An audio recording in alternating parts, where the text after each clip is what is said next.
Caríssimos irmãos, caríssimas irmãs, louvado seja nosso Senhor Jesus Cristo. Estamos comentando a Santa Liturgia do dia 20 de julho, terça-feira. E a primeira leitura da missa é tirada do livro do Êxodo, que é do Antigo Testamento, e continua a história da libertação do povo de Israel que estava escravizado no Egito por iniciativa de Deus, que chamou e enviou com essa finalidade Moisés. E sabemos a história de Moisés, que quando nasceu estava destinado a ser morto como os outros meninos do sexo masculino naquela época, por ordem do faraó, que estava com receio que o povo hebreu crescesse demais, especialmente os homens, é claro, e pudesse criar uma revolta, aliar-se a outros inimigos, etc. Mas, milagrosamente, Moisés se foi salvo na beirada do rio Nilo, e foi criado pela própria filha do faraó. Depois, então, finalmente, depois das pragas invocadas sobre o Egito, etc., os hebreus se prepararam para sair com a iniciativa de Deus, que passou no meio daquele povo, castigando os filhos, os primogênitos dos egípcios. E estavam frente do mar, parado, quando começou a chegar a tropa do faraó perseguindo os hebreus que estavam fugindo de fato. E ali já alguns começaram a desconfiar de Moisés e de Deus. Não poderíamos ter ficado lá, não era melhor morrer lá, pelo menos lá está. Por que viemos para morrer aqui neste deserto, etc. Porque, claro, a tropa do faraó, alcançando-os, dificilmente alguém ia se salvar. Moisés, porém, estendeu a mão sobre o mar e o Senhor fez soprar sobre o mar um vento muito forte, e as águas se dividiram. Então os filhos de Israel entraram pelo meio do mar a pé enxuto, enquanto as águas formavam como que uma muralha à direita e à esquerda. Os egípcios puseram-se a persegui-los, e todos os cavalos do faraó, carros e cavaleiros, os seguiram mar adentro. Ora, de madrugada, o Senhor lançou um olhar sobre as tropas egípcias e as pôs em pânico. Bloqueou as rodas dos seus carros, de modo que só a muito custo podiam avançar. Disseram eles: fujamos de Israel, pois o Senhor combate a favor deles contra nós. E o Senhor disse a Moisés: estende a mão sobre o mar, para que as águas se voltem contra os egípcios, seus carros e cavaleiros. Moisés estendeu a mão sobre o mar, e, ao romper da manhã, o mar voltou ao seu leito normal, enquanto os egípcios em fuga corriam ao encontro das águas. E o Senhor os mergulhou no meio das ondas. E assim não escapou um só. Os filhos de Israel, ao contrário, tinham passado a pé enxuto pelo meio do mar, cujas águas lhe formavam uma muralha à direita e à esquerda. E assim Israel viu os egípcios mortos nas praias do mar, e a mão poderosa do Senhor agir contra eles.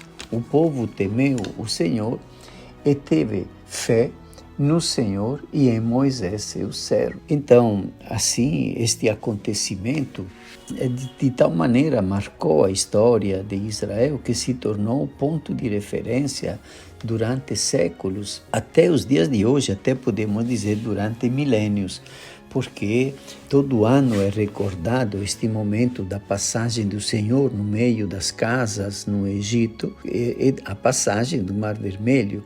Então, a Páscoa antiga, a Páscoa dos judeus e a Páscoa do Antigo Testamento era exatamente esta passagem do Senhor no meio das casas do Egito. E foi um fato memorável, contado, relatado de geração em geração, de modo que o apego a Deus, a fidelidade à religião era motivada por uma experiência.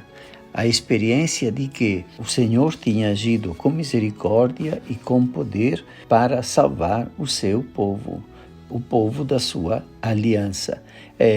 um acontecimento dentro da história de extraordinária importância que marcou cada pessoa, cada família, que devia, anualmente, a pessoa mais jovem, uma criança, devia perguntar por que nós obedecemos a todos esses mandamentos, etc.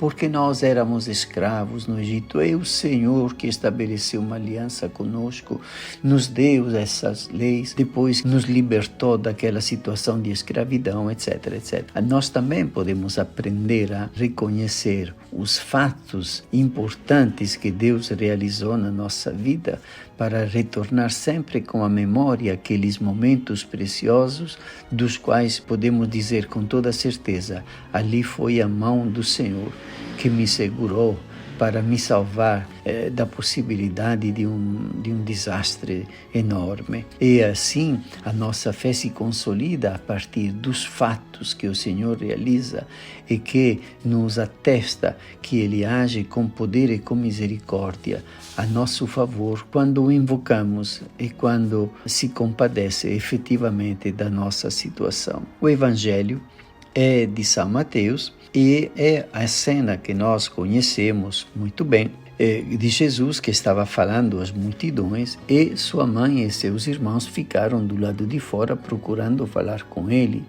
Alguém disse a Jesus: olha, tua mãe e teus irmãos estão aí fora e querem falar contigo. Jesus então perguntou: mas quem é minha mãe e quem são meus irmãos? E, estendendo a mão para os discípulos, Jesus disse: eis minha mãe e meus irmãos, pois todo aquele que faz a vontade do meu Pai, que está nos céus, esse é meu irmão, minha irmã e minha mãe. Quer dizer que Jesus não está excluindo a própria mãe de ser a pessoa que faz a vontade do Pai. Aliás, Jesus aprendeu da própria mãe a amar a vontade do Pai acima de tudo. Foi ela que disse ao anjo: faça-se em mim segundo a tua vontade, segundo a tua palavra. Mas Jesus está indicando um outro princípio, uma outra motivação para constituir vínculos de familiaridade, de intimidade profunda, de vida partilhada,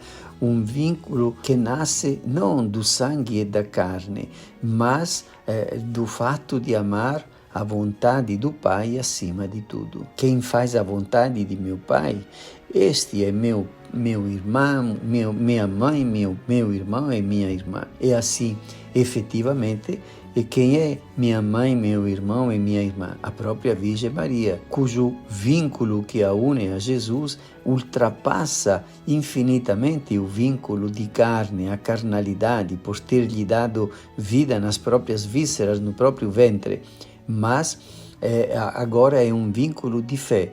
Tanto a Virgem Maria como Jesus amam, acima de tudo, a vontade do Pai. E os outros que têm a mesma qualidade de relacionamento são acolhidos para fazer parte da família de Jesus, que é a família construída não a partir do sangue, insisto em dizer isto, mas a partir deste amor à vontade do Pai. E nós podemos fazer parte desta família. Já recebemos o batismo, mas é claro que não basta. Jesus quer receber de nossa parte o coração e a inteligência para que possamos dizer: nós também, e eu também, como a Virgem Maria, como tu, Senhor Jesus, quero acima de tudo a vontade do Pai na minha vida. Te abençoe Deus Todo-Poderoso, Pai e Filho e Espírito Santo. Amém.